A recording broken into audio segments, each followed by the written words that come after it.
what it is. Yeah, it is big. That's what it is. It's the Echo from Real Steel Knives, and it is a big old stonewash blade of Bowler K110, and it's Torbe Design. It's Torbe Knives. I'll give you a link to his Instagram page. He's got some crazy stuff there. I'll tell you what I want next. His knife called the Divider. And boy, that's going to divide a few things. I'm not good at math, but I think I could divide using the divider. It's crazy. So take a look at it. He's got some vicious looking big old fixed blades on his site.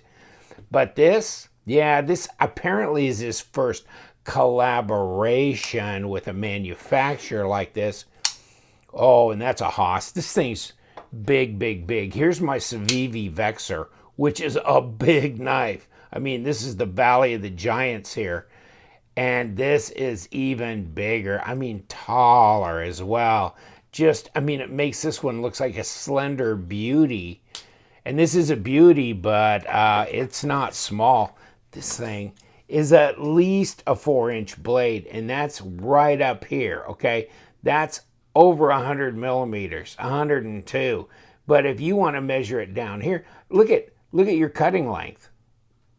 Almost 4.5 inches of cutting length on this at 113 millimeters. Overall, 9.65 inches at 24.5 centimeters. I mean, yeah, that's getting big. I mean, when you're at 22 centimeters, you're good. 22.5, okay, you're getting there. 23, but 24? Wow. It's on bearings. We'll take it apart, take a look inside. Take a look at the design. He's got plenty of blade in there, it looks to me. And it flows. I mean, it disappears into the bolster here, there. Now, it may not be your taste in design, but it flows okay. This would have been nice as a deep carry, although I don't know if you want something this big to be deep carry. This kind of keeps it from, you know, bottoming out in your pocket, because it's big. Let me see, just the handle length is what, 5.75 inches. Check that out. So yeah, you only got so much depth in your pocket, so this kind of keeps it from bottoming out. And I like the pocket clip other than that. I mean, I like the way that it comes up, but it levels out at the end here. That works well. And I've carried this a couple times already. No problem getting it in and out of my pocket. Got some jimping up here. Ooh, baby. And that's, I mean, it's not like gonna grate the skin off your thumb or anything, but it's aggressive enough you're gonna feel it. And, well, will the knife be a knife? Well, that seemed to be pretty easy. Yeah. Wow. Okay. Yeah, that's sharp right out of the box. And here's the box. Echo. Kick it open. Paperwork. Microfiber cloth. And I like the fact that they do the paperwork and they talk about the actual knife you bought. So liner lock, K110 steel, and they're saying 4-inch blade at 4.5 cutting length. It's just insane. But they're saying 9.65 now, 7.7, 9.65 overall, 7.7 ounces. So, oof. Okay, yeah, that makes it kind of heavy. But what do you expect? I mean, what do you expect? Really? It's monster time here. And for you guys who like big knives, 7.7 ounces is not that big a deal. Yeah, 7.7, 7.78, 220 grams. Now, what else can you do to open this knife? Well, I think you're just about done with the flipper tab, which isn't too big, but it's not jimped here. That's it. I mean, it doesn't overtake the design, does it? And it's pretty easy to do that. D10's not all that strong, but then again, you got a humongous blade. And let's look at that real quick. Let's get down on this.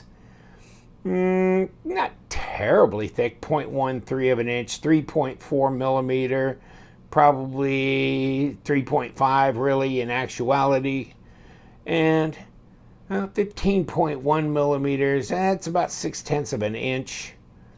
If we're looking, let me see if 0.57, where am I up in here? 6/10.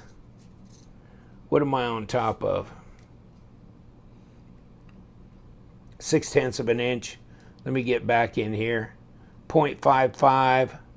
Let's see if I can get a grab back in here. 0.49. So it looks like, or at least it's measuring like it's thinner here and it's thicker here. And do you see that? Yeah, I guess now that I'm really staring at it, yeah. Backspacer, it's black G10, no other different colors. This is the color. Who knows if they'll do other iterations in the future. Wow. And obviously these screws are holding in those liners.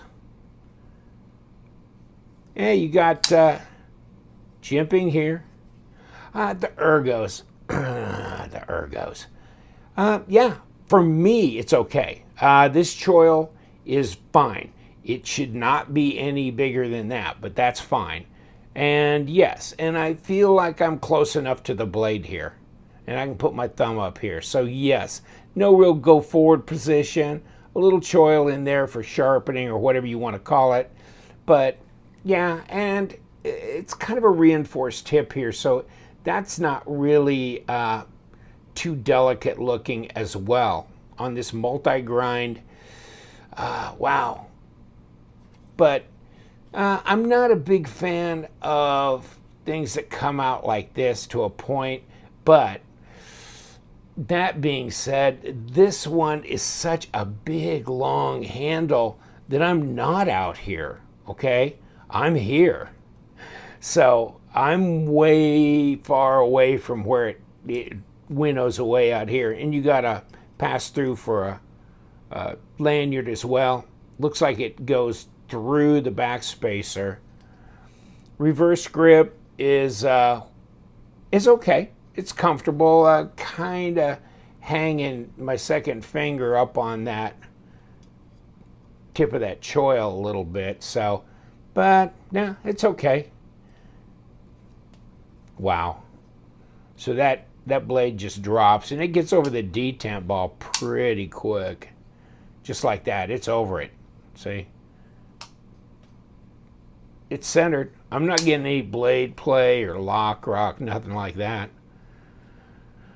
I think it's as per his design. I think they executed it pretty faithfully. Seems like he's pretty happy about it if you look at his Instagram postings. Wow. And it's not terribly expensive either. I think it's around $70, something like that. You'll have to look. I'll give you the link. White Mountain Knives is selling it. And of course, then you can get 10% off. So depending on, I can't remember, $77 or $73, whatever it was, that it'd be in the $60-something range. And they don't charge tax and they don't charge shipping. So your money ahead there. Use the discount code LTK to get the 10% off. But so in the upper 60s, what do you think? Well, by the pound, you're getting a bargain. So no, yeah, it's Bowler K110. Okay, it's a D2 equivalent, but it's a lot of knife. It's a lot of knife. Where's my balance point on this? There it is. Okay, easy to find there. It's kind of fun that Real Steel will do these because, you know, they make a lot of real sensible knives. And then every once in a while, here comes some crazy. And this is all kinds of crazy. So it's kind of fun that they unleashed and did this knife.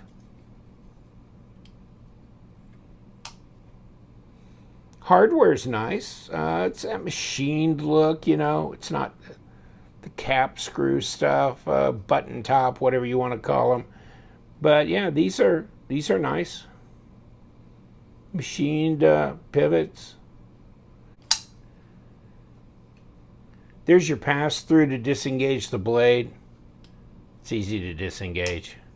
Not a problem there. And drops right away. I think the fit and finish is good. It feels pretty good. I'm not getting a lot of gotchas along this edge here. They didn't exactly make it real smooth along here. You can feel it's a little bit edgy. You could sand that down if you wanted to. It's not enough to concern me, but some people are pretty sensitive. Things like that. And same down here. I mean, they could have maybe beveled this off a little bit on the insides here, but it's machined away here and easy to disengage that lock bar. Well, first things first, let's take the pocket clip off. Well, can't see through the camera. Come on. Let's go through here.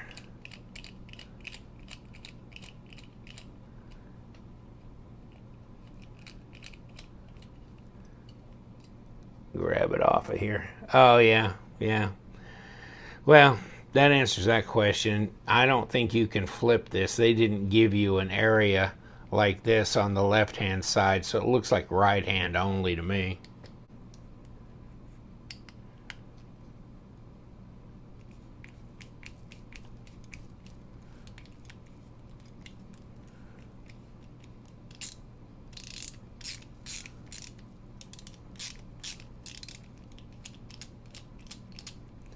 Well, there goes the pivot screw.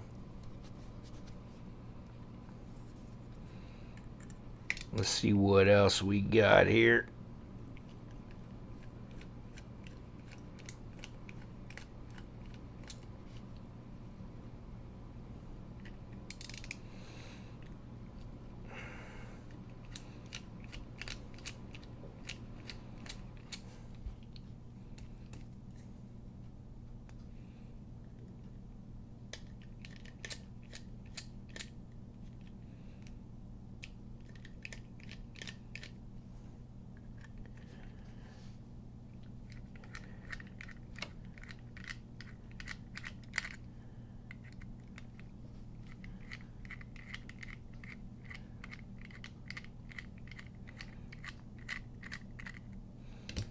Okay, let's let her go. Come on. There you go. These two, they look the same length. This one won't fall out. Now it did. And they look the same length. These two up on the scale, they're shorter than the ones in the back, so we'll keep them segregated.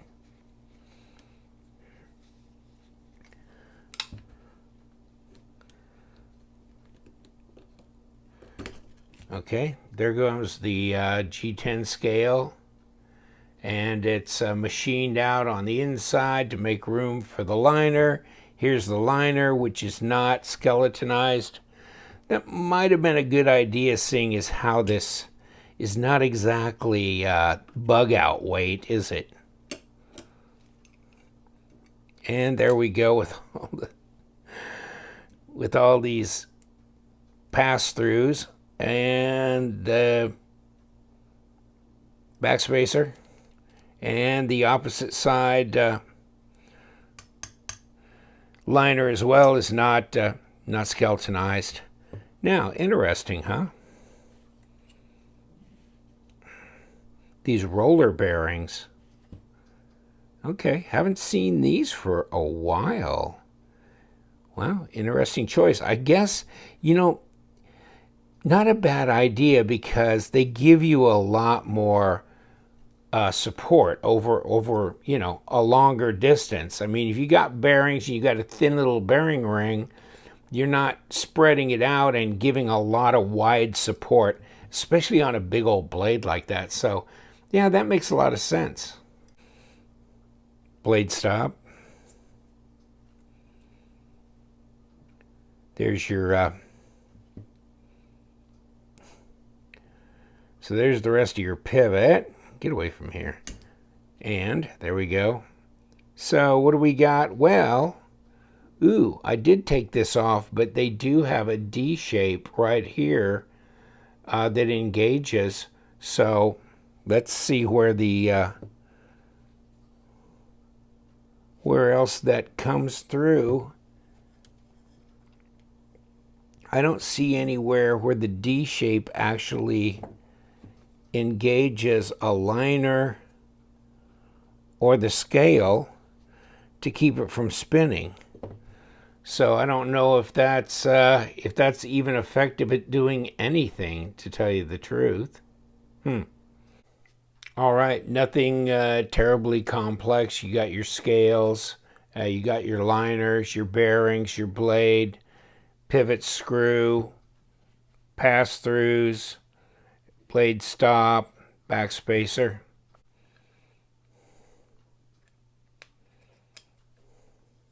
Okay, we got the pivot coming through here. We got the liner sets in here. Bearings.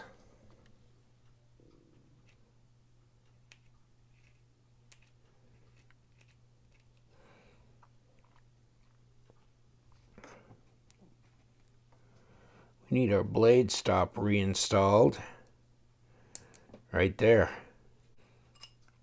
Put our blade through here. Our other set of bearings, and wait for this to come out. Okay. Got these little standoff pieces.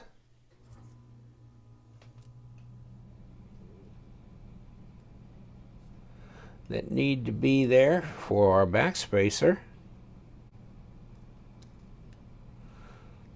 And I think we can just sandwich this back together.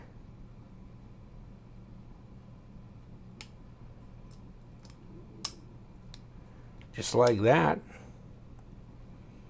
Put this screw back in.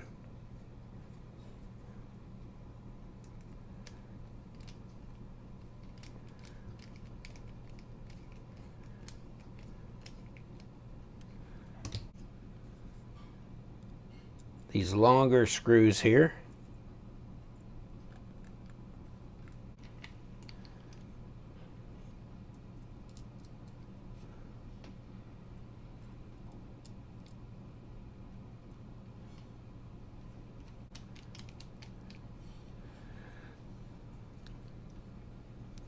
Shorter screws that hold, go right into the liner.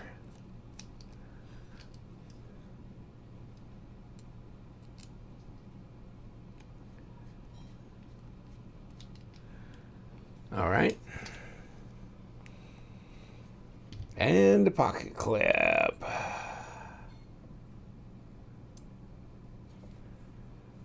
We just drop this right into here. Pretty much.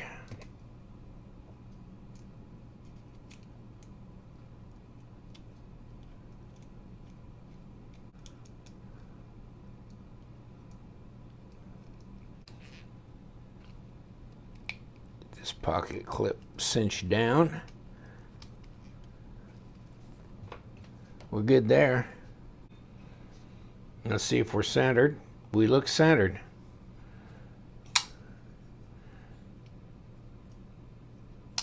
Yeah, pretty good. I guess I could adjust it if I wanted to. I think that's adequate, though, for me as far as drop goes. I'm pretty happy with that. So we're back with the echo. Slaps open so hard, maybe it does make an echo. Wow, that is, that's something. So this is going to be a thing about design. This is not like a standard looking run-of-the-mill knife. It's a bit out there, and it's large. There's some people, anything over 8.5, 8 3/4 inches is just beyond them. And there's a lot of people like small blades. But for the large blade guys, this is quite the hoss. Interesting, the kind of bearings that they're using, and it's got great feel to it. Got good purchase on it. Nice drop, centered, feels solid in the hand. I'll leave you to it. Thank you so much. Real Steel Echo, because we love them knives, and you guys stay sharp.